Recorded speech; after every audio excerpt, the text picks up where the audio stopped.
अस्सलाम वालेकुम दोस्तों welcome to my YouTube channel. उम्मीद करता हूँ सभी खैरियत से होंगे।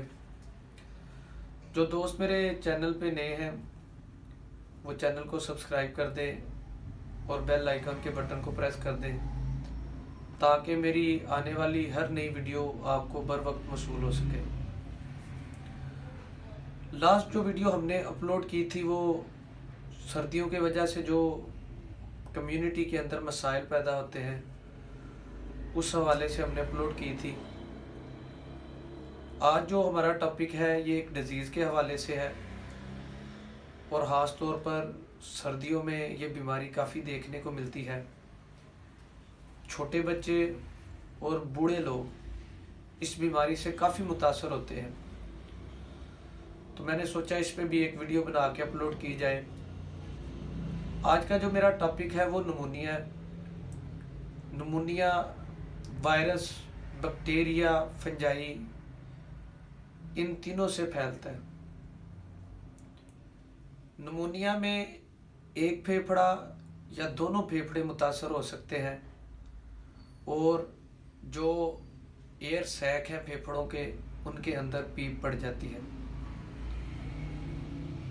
अगर बैक्टीरिया के हवाले से बात करें तो इसमें स्ट्रेप्टोकोकस और इसके अलावा नीमोकोकस बैक्टीरिया जो है अपना अपना किरदार अदा करते हैं, यानी कि नमूनिया काज करने में किरदार अदा करते हैं। इसके अलावा माइकोप्लाज्मा नमूनिया भी करता है और ज़्यादातर ये बच्चों को मुतासर करता है। माइकोप्लाज्मा भी एक बैक्टीरिया है और ज़्यादातर ये बच्चों को मुतासर करता है। बैक्टीरिया की बहुत से ज़्यादा इकसाम हैं जिसमें से एक किस्म माइकोप्लाज्मा है। इसके अलावा वायरस जिसमें इन्फ्लुएंजा वायरस, रहीनो वायरस ये भी नमूनिया करने में अपना किरदार अदा करते हैं। जो 2 साल से कम उम्र बच्चे होते हैं बहुत ज़्यादातर इस बीमारी से मुतासर होते हैं और इसके अलावा बूढ़े अशख़ास जिनकी उम्र 65 से ऊपर हो ज़्यादातर वो मुतासर होते हैं। और अगर आजकल पाकिस्तान के अंदर ख़ास तौर पर पंजाब के अंदर इसके स्टैट्स की बात की जाए तो बहुत ज़्यादा सर्दी होने की वजह से, बहुत ज़्यादा टेम्परेचर कम होने की वजह से जो पंजाब गवर्नमेंट ने लास्ट टाइम स्टैट्स अपलोड किए थे 10 दिनों के अंदर 36 के करीब 36 के करीब बच्चे नमूनिया के अंदर मुब्तला हुए थे। इससे नौजवान भी मुतासर होते हैं, लेकिन चूँकि उनका इम्यून सिस्टम अच्छा होता है जिस वजह से शदीद पेचीदगियाँ उनके अंदर पैदा नहीं होती। दोस्तों नमूनिया की भी स्टेजेस होती हैं, इसकी 4 स्टेजेस होती हैं। इसके अलावा नमूनिया के अंदर जो सिम्टम्स आती हैं, बुखार होता है मरीज़ को, मरीज़ जब खांसता है सब्ज़ या पीले रंग की बलगम निकलती है। इसके अलावा बलगम के साथ साथ बाज़ दफ़ा ये खून ज़दा बलगम होती है, मरीज़ को साथ साथ ऐसे महसूस होता है कि बलगम के साथ खून निकल रहा है। इसके अलावा जब वो गहरा सांस ले तो उसको चेस्ट पे, छाती पे जैसे कि कोई चाकू के चुभने का एहसास होता है या चाकू के घोंपने का एहसास होता है, उस तरह की दर्द होती है और ये शदीद किस्म की दर्द होती है। इवन के मरीज़ जब खांसी करता है, मरीज़ जब गहरा सांस लेता है तब उसको शदीद चाकू के दंसने का एहसास छाती के अंदर पैदा होता है।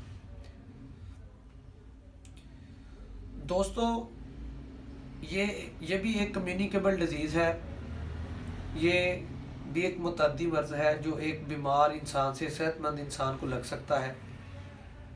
लेकिन जो लोग वायरस से मुतासर होते हैं, जो कॉमन इन्फ्लुएंजा वायरस से मुतासर होते हैं या रहीनो वायरस से मुतासर होते हैं, इनको बैक्टीरियल नमूनिया होने के ज़्यादा चांस होते हैं और शदीद कॉम्प्लिकेशन में जाने के भी ज़्यादा चांस होते हैं।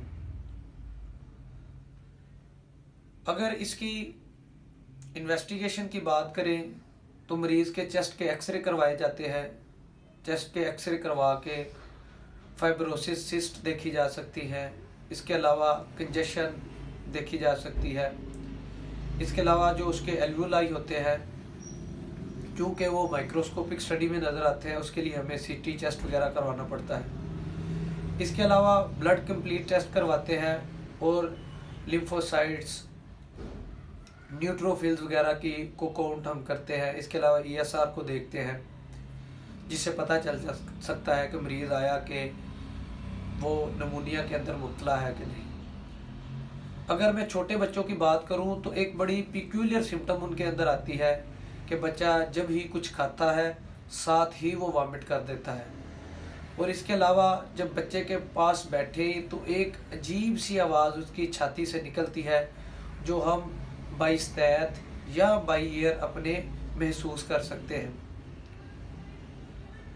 बेशतर लोगों के सवालात आते हैं, आया कि नमूनिया अगर बंदे को एक दफ़ा हो जाए तो ये ठीक भी हो जाता है कि नहीं, या डॉक्टर साहब डबल नमूनिया किसे कहते हैं। तो दोस्तों, मैं आपको बता चुका हूँ कि अगर जो इंसान वायरल नमूनिया में मुब्तला हो, उसके ही बैक्टीरियल नमूनिया में मुब्तला होने के ज़्यादा चांसेस होते हैं।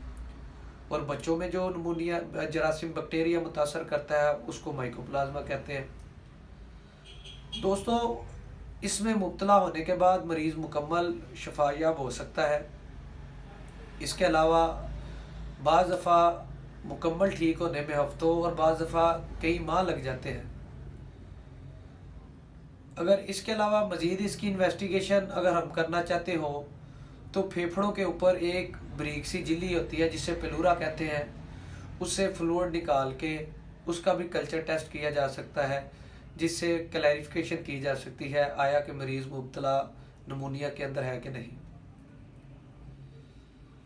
प्रिवेंशन की अगर बात की जाए तो दोस्तों, प्रिवेंशन में सबसे पहले जो मरीज़ मुब्तला हो उसको आइसोलेट कर देना चाहिए। इसके अलावा उसको उसका जो रूम टेम्परेचर है उसको बेहतर रखा जाए, उसके लिए कंफर्टेबल रूम टेम्परेचर रखा जाए।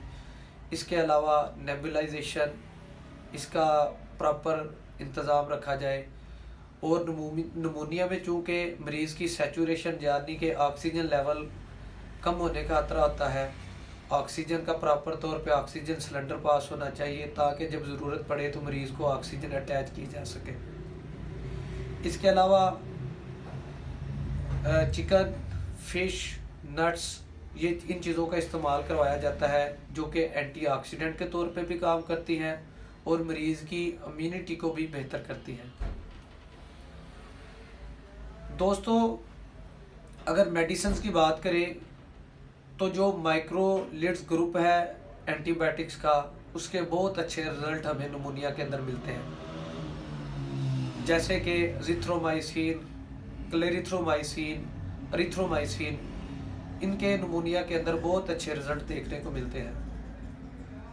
अगर होम्यो अद्वियात की बात करें तो ड्रोसरा, आर्सेनिक, आयोडाइड, हाइड्राइलिक्स, इसके अलावा कल्केरिया कार्ब, इसके अलावा एंटमटाट, इपिकाक, इनके बहुत अच्छे रिज़ल्ट मिलते हैं। और मरीज़ की अगर इम्यूनिटी को साथ मद्देनज़र रखें तो कैम्फर वगैरह के बहुत अच्छे, अल्फल्फा के बहुत अच्छे रिज़ल्ट मिलते हैं, कल्केरिया फास के बहुत अच्छे रिज़ल्ट मिलते हैं, जो मरीज़ की इम्यूनिटी को बूस्ट करते हैं और मरीज़ को रिकवरी होने में मदद मिलती है। दोस्तों, मैं उम्मीद करता हूँ ये वीडियो सुन के आप अपने छोटे बच्चों को जिनकी उम्र 2 साल से कम है और घर में जो बुज़ुर्ग लोग हैं जिनकी एज 55 प्लस है, 65 प्लस है, उनको उनकी देखभाल कर सकेंगे और उनको इस मुसीबत से महफूज रख सकेंगे। शुक्रिया।